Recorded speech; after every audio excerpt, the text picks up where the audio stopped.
Since the dawn of man, humans have always wanted to go to space, and with like 2 or 3 workdays, we got there. But in that small period of time, the dawned man was forgotten. If you have absolutely no idea what I'm talking about, I don't either, because today we have a crazy idea. We are starting a colony of cavemen, but in space, with the goal to not only acquire some of the highest tech ships in the galaxy, but to also destroy some with some primitive themed ships, leaving us either as the strongest colony in the galaxy or an upcoming one that's put to rest by the haters. However, if that sounds too easy, I'll only be piloting the primitive ships and leaving the very smart, not completely brain-dead AI to do the rest. So, let's begin. We start every game in character creation, and this one is no different. Nothing's like low contrast, getting the most high-tech, futuristic AI character for a colony all about the most primitive looking spaceships I've ever seen. And his name was Jake, because it sounds like a good name today. We would start with 3 random vessels, 20,000 credits, and a skill point that we would put into the navigation skill for easier travel and, well,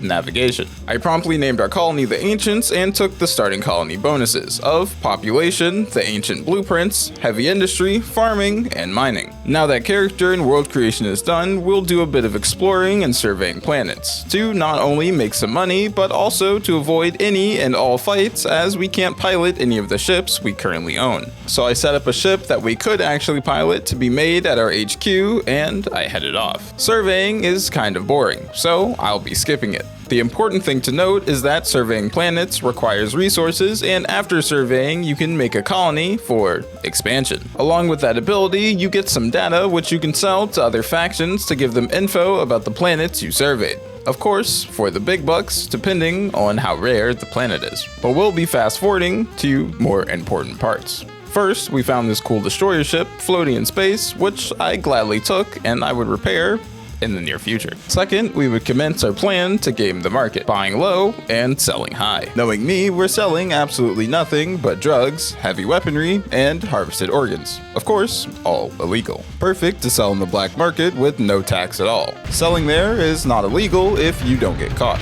So, that's where we'd be selling. Thus, I looked at this neat chart and started to game the market. And like that, the market has been gamed. Look at all that money. We had a few options with the influx of money, and sadly, the best one was boring. Getting average resources like fuel and supplies to keep the ships running, and then selling more to gain some extra cash. With that being done, we used the time and money from both runs to produce 2 weird drill ships and some small, I don't know what they are, but we can fly them.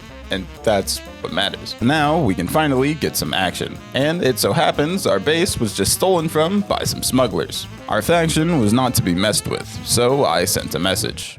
A very long 12-minute message.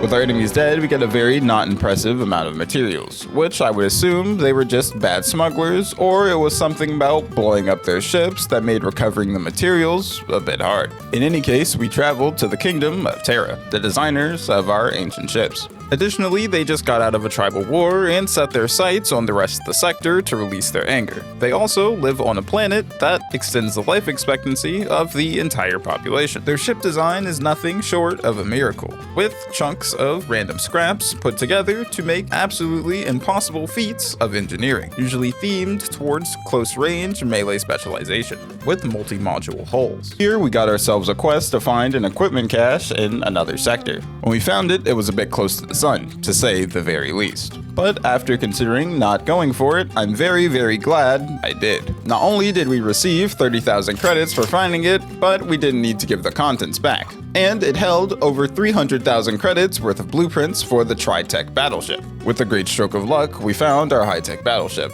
but that was just a stroke of luck. The hard part was to actually make it. The process of doing this wasn't incredibly hard, it just required money and time. Back at the Kingdom of Terra, we sold the fighter drones and the other blueprint worth 50,000 credits. Afterwards, of course, purchasing some heavy weaponry to legally sell to the scumbag pirates. With that done, we got a quest to fly out into the nothingness of space to survey a sector. We fueled up accordingly, and we're on our way. It was a very simple task, and since I was already out here, I surveyed a few more planets to get a bit more money and some exploration done, as well as started the construction of a warship heavy cruiser by the name of the Mammoth. I didn't know it yet, but this would hands down be my favorite ship. So after a few more supply runs, we went back to the HQ, claimed, and fitted our ship. This is where we would actively defend our base from the raiders. I assumed they were here to pick on the little guy, but little did they know, we've been growing in power.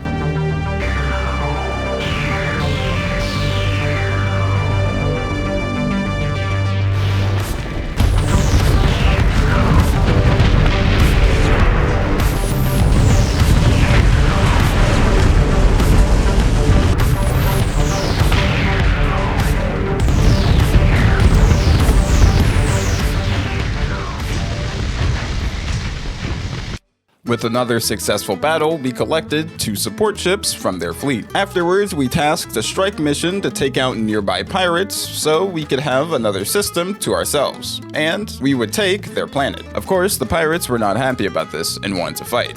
And without our base to make the fight easier, this would possibly be a struggle. I'm just kidding, it was easy as hell. Look at me eat these ships alive.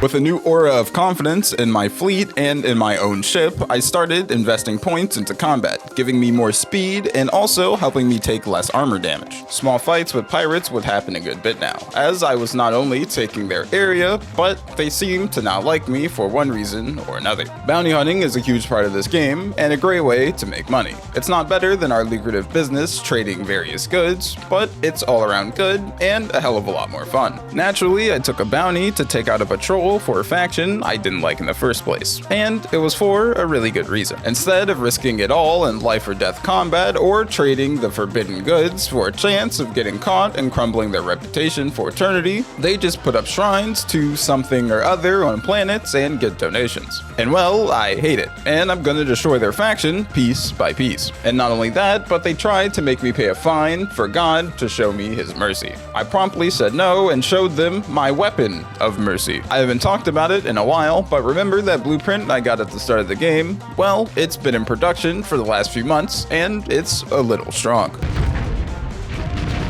Let's show God's people where the power truly lies. In the shrine, or in the super hot, consistent energy laser streams and drills from my ships. Of course, this was no easy battle for them, as they were slowly ripped apart, ship by ship.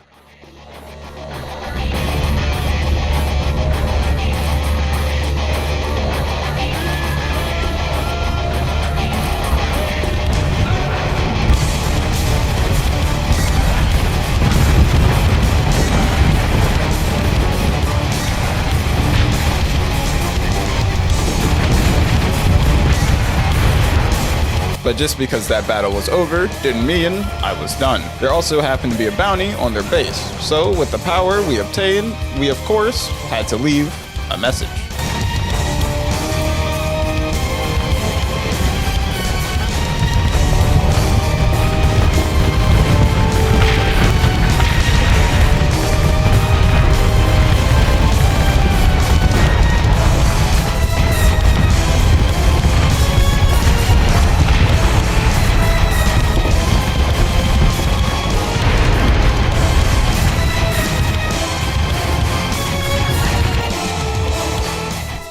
We left our message and our mark in bold letters, and this is where most stories would end. We completed our goal and we got our high-tech ship. We used drills to destroy colossal grade ships and showed our enemies who was boss. But not every story has such a happy ending. This is where I'll introduce you to the overarching goal of the game. It was either to win through population, heavy industry, or diplomacy, like any standard 4K game. But let's be honest, being nice through diplomacy sounds, well, boring, and through population sounds fun, because that means we can reduce the population of the other factions. We also had some big bounties worth 300,000 credits waiting for us, but first we needed to do some supply runs. This, however, didn't go so well, as the people we were selling to weren't big fans of my work, and it felt more like a setup than anything. And even more so when I saw the Executioner battleship appear in battle. Good for us, we have our own weapon of destruction, and with a bit of focus fire from my fleet, it was down with no problems. We fled the ambush after the fight, and I fitted our new Executioner battleship we were graciously donated. For some reason, small fleets with bounties on their head would find me and start conflict, which ended how you would expect. An explosion and a big smile on my face. From pirates to the Church of Galactic Redemption, it didn't seem like I was liked all too much. I really couldn't put my finger on why they didn't like me. However, I did know this for certain. This T-Rex head with guns and super boosters strapped onto the back was the coolest thing I have. Maybe not the strongest, but coolest for sure. This also happened to be just in time for me to hire Chuck Bearslayer, a caveman that would now be piloting my capital ship. This is where the turn of our colony happened. It was not by design, it was just from our growing power. Well, at least that's what I want to think. After effectively chewing through another pirate base for a bounty, they sent a small raid of 12 fleets after my colony. Let me say that again. Not 12 ships, 12 fleets. Of course, my colony wouldn't go down without a fight. We never have, and we never will. But for some reason, we weren't able to deploy our entire fleet at the same time, especially with the overwhelming force that was coming after us. Already at a disadvantage, we were hindered even more. But again, that wouldn't stop me.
We were able to take out 3 of the 12 fleets, meaning we sadly lost our colony. Well, on the bright side, that means they either heavily overcompensated because of how scared they were, or they had no choice but to send so many fleets because we were getting too strong. We started as a small nothing faction and then grew through our economical trading endeavors, along with small patches of luck to give us extremely valuable blueprints to a place of very high power. This of course led us to our ultimate demise through the onslaught of 12 fleets.